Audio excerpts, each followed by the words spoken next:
You're just a failure who can barely live because I support you. My husband glares at me as he says this. It's about time I could have bought some time. Your end is near. My name is Lauren, and I am 36 years old. I live with my husband Matt. Matt was a high school classmate, and we reconnected at a reunion 9 years ago. We hit it off and started dating. After dating for 3 years and reaching the right age, we naturally decided to get married. Matt works in a company in the city center. I used to work in web design at another company. But last year I became freelance and now work from home, doing a wide range of design work. Matt and I live together in a suburban apartment. We have been married for 6 years but have no children.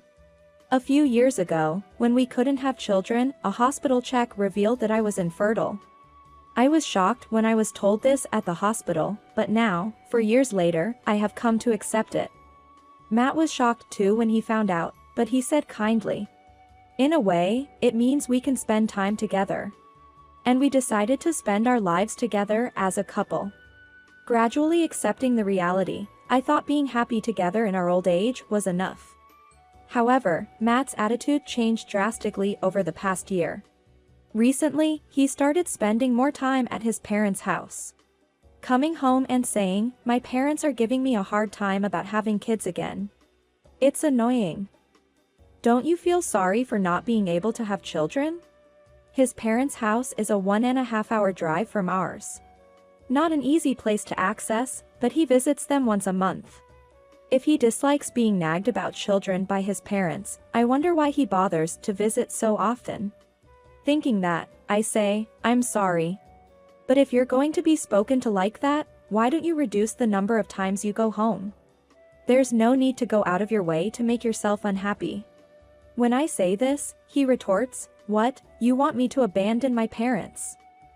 You're heartless. You can't even give them grandchildren, and now you tell me to abandon them?"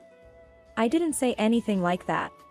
I would never say such a thing, but Matt always makes me out to be the bad person, calling me heartless. However, I doubted his story. I once confirmed it with my in-laws. "I'm sorry, I can't show you a grandchild because of my condition." Don't be silly. There's no need to worry about that. We've never wanted to see a grandchild from you specifically. The younger one has children. As expected, my in-laws didn't seem bothered at all. When I first told them about my infertility, they comforted me as I cried. I couldn't imagine them saying such things, so I was cautious about believing Matt's story. After all, it's been 4 years since my condition was known. Yet, suddenly making a fuss about children and being harsh to me seemed incomprehensible. Then one day, I received a message from my friend Samantha. "Hello? Lauren? It's been a while. Can we meet soon?" Samantha was a classmate from the same high school as Matt and me. She's Matt's childhood friend and my best friend. She was the most supportive when I decided to date Matt. When she asked to meet, I readily agreed, and we planned to meet on the next day off. That day, I told Matt, "I'm going to have a cafe with Samantha." The meeting place was our usual cafe. We didn't need to say it, this was always our spot. I arrived on time for our meeting, and Samantha was already inside the cafe. "Samantha, long time no see. Lauren, it's been a while. How are you? How are things going? How's Matt? And your work?" "Matt, well, I don't know. Work is going great. I never thought it would go this well. I'm really thankful to you, Samantha, for giving me the idea." "What are you talking about?" "I just suggested that working from home might suit you better. But since you're saying that, maybe you can treat me to a cake." Of course. I'll treat you to cake. But it's rare for you to want to meet up. Is something wrong?" When I asked this, Samantha's face clouded over for a moment. I became a bit cautious. She must have some worries. I need to listen properly. Just as I turned my attention fully to Samantha. "Samantha. What a coincidence. Mind if I join?" I heard a familiar voice from the side. Startled, I looked and saw Matt standing there. He's usually so casual on weekends, but today he was wearing a shirt and jacket. His voice was unusually gentle, and I was shocked. He hadn't spoken to me like that recently. Why is Matt here? This cafe is totally aimed at women, not a place where Matt would come alone. It's full of sweet things, not to Matt's taste. Matt. Samantha looked at me, her eyes begging for help. I'll just sit down here, excuse me. Saying this, Matt sat next to Samantha. Normally, he would sit next to me, his wife. But I couldn't understand why he chose to sit next to Samantha. Matt, what are you doing here all of a sudden? Why are you sitting there? Samantha is uncomfortable. Move away a bit. I scolded him, seeing Samantha looking uncomfortable. But Matt was unfazed. What's wrong with you? Are you jealous? You know, being jealous at your age is embarrassing. He said, laughing. It's not about jealousy. Samantha is clearly troubled. And why are you here? You never come to this kind of cafe. Just happen to be here. And why should I report my weekend plans to you? I was looking forward to a nice chat with Samantha, but you've ruined it. Why barge in like this? What? Just listen to me. I'm the one who married you, remember? You can't even have kids. And now you talk back? You used to be sensible, but now you've quit your job and live a lazy, aimless life. What right do you have to say anything? Lauren and Samantha exchanged glances. True, I quit my old job, but now I work from home. I earn a decent amount and even save for our home. I turned freelance because Matt started nagging about household chores. I had explained all this to Matt, but he seems to have completely forgotten. Or maybe he just doesn't care. I was astounded. I'm sorry, but I am working. I have my own income. There's no reason to call me aimless. I said, to which he replied, don't lie. I know all your lies. I've lived with you long enough to see through them. Oh, is that so? Even after all these years living with you, I still can't understand what's going on in your head. If Matt could see through my lies, he should also see that what I just said is true. Samantha looked awkwardly at us both. Sorry, Samantha, for this silly fight. I said, then grabbed Matt's arm and led him out of the cafe. Please, really go back. Don't make Samantha feel uncomfortable. After saying this firmly, Matt left with a click of his tongue. I went back inside and apologized to Samantha again. I'm really sorry about Matt. He's been like this since the beginning of the year. Mocking me, and I don't know why. It's like he's become a different person. That sounds tough. Yes, it is. He knows we can't have children, but recently he's been blaming me constantly. He suddenly started saying that my mother-in-law and father-in-law are disappointed. But when I asked my mother-in-law, she said that wasn't true at all. He's just looking for my flaws and trying to feel superior. Samantha looked downcast as she listened to my story. Samantha? I panicked, thinking maybe Matt's appearance had upset her, or my gloomy story did. Lauren, actually, there's something I need to tell you. That's right, I had completely forgotten because of Matt's interruption. Samantha had been trying to share her troubles. Remembering this, I turned my attention back to her. I've been hesitant to tell you because I thought it might hurt you. But I can't take it anymore. I have to tell you. As she spoke, Samantha began to cry. Surprised, I moved beside her and stroked her back. About Matt, for about a year now, he's been persistently following me. She started talking, tears streaming down her face. Matt and Samantha have been neighbors and friends since before high school. Their homes are next to each other, so whenever Matt goes to his parents' house, they end up meeting. Samantha lives at home, and for about a year now, every time Matt visits his parents, He brings gifts to Samantha's house, even when her parents found it strange. Matt insisted on waiting for Samantha to come out to give her the gifts himself. If it had just been that, it might have been excused as a close childhood friendship. Samantha was suspicious but didn't think too much of it. However, about half a year ago, Matt's behavior escalated. He started asking her out on dates over line. Samantha showed me their messages, crying and apologizing. Sorry. I only married Lauren because she was pretty. I never thought she'd be infertile, a failure. I've been deceived for so long. I guess Samantha is the only one for me. You're still single because you're waiting for me, right? I'll get rid of Lauren soon, then marry me. I earn enough to support you alone. Reading these delusional messages, my head spun. So this was why Matt had been acting strange for about a year. To think he was doing this to my best friend, Samantha. His attitude towards me had worsened, and my affection for him had faded. But it seems his love for me had vanished long before.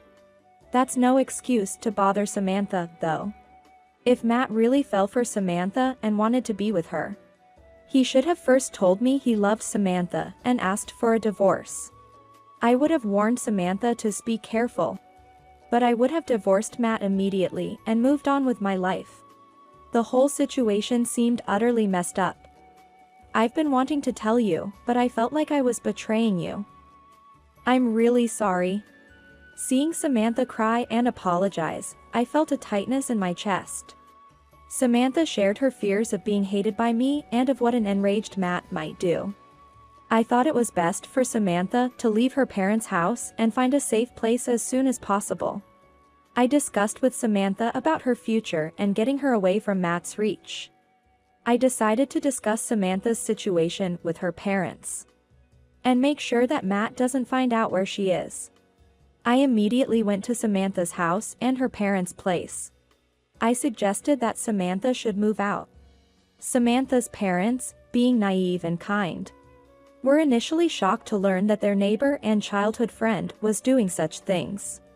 After seeing Samantha's tears, they became very angry with Matt. We then went next door to Matt's parents' house and told them everything. Matt's parents were very apologetic to Samantha and her parents. I asked Matt's parents to pretend they didn't know anything about this situation, and to help buy time for Samantha to escape. Later on, whenever Matt tried to visit his parents, I made up reasons to stop him. Matt's frustration grew as he found it increasingly difficult to meet Samantha. It made sense. He couldn't even contact her, as I had Samantha block him and change her phone. Frustrated by not being able to reach Samantha, Matt started taking it out on me. You ruin my weekends every time. Despite being at home every day, you make me do the housework. That's a failure of a housewife. You're just a failure who barely lives off my support. While saying this, Matt angrily hung the laundry. I deliberately didn't wash any of Matt's clothes during the weekdays, pushing him to the point where he had no clothes to wear the next day. His frustration exploded as he was forced to do unfamiliar chores under my watch. It happened just as Samantha's escape was complete. Matt threw the pillow he was hanging at me, saying, "Enough of this. I can't stand doing this anymore. Get out of here. Aimless like you will end up homeless anyway." He said this while laughing and thrust a divorce paper at me. Just as I expected. I quickly signed it and handed it back to Matt. I took my belongings and work equipment and left the house. I then headed to Matt's parents' house. I had arranged to stay with them until I found a place. Matt, thinking he had finally gotten rid of me, seemed overjoyed and went to Samantha's house. Finding it empty, he stood frozen in the middle of the street for a while. Matt will surely look for Samantha, but I've taken care of that. It's impossible for him now. I spread word about Matt's actions to our classmates during this time-buying strategy. No one will help him now. As for me, I used my savings to move. Half a year after divorcing Matt, he contacted me. He had blocked me, so I carelessly forgot to block him. Hey, long time no see. How's homeless life after half a year? You must be sick of it by now, right?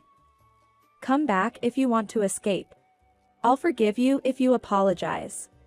Oh, really? Thanks. But you know, I'm really comfortable right now. Why would I leave a luxury apartment to return to your place?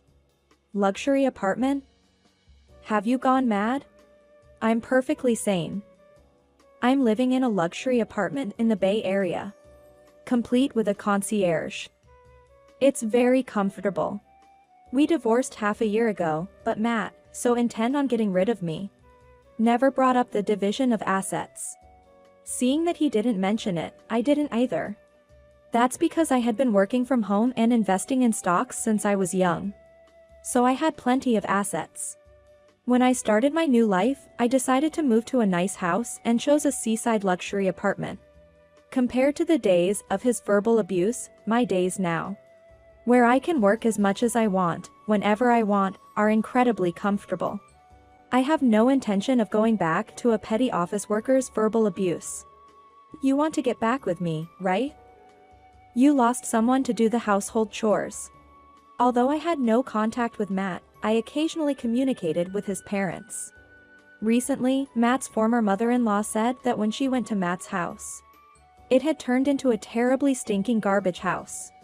Matt begged her to clean, but the situation was so bad with the awful smell and countless flies that she said, "You need to call a professional cleaning service," and then she fled the house.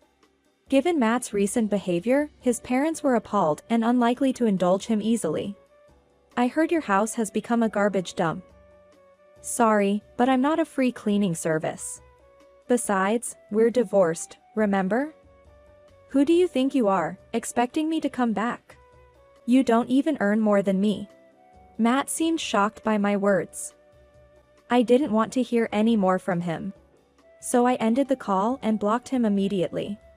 Later, he realized I had blocked him and went crying to his parents. Lauren won't listen to me. Help me find her.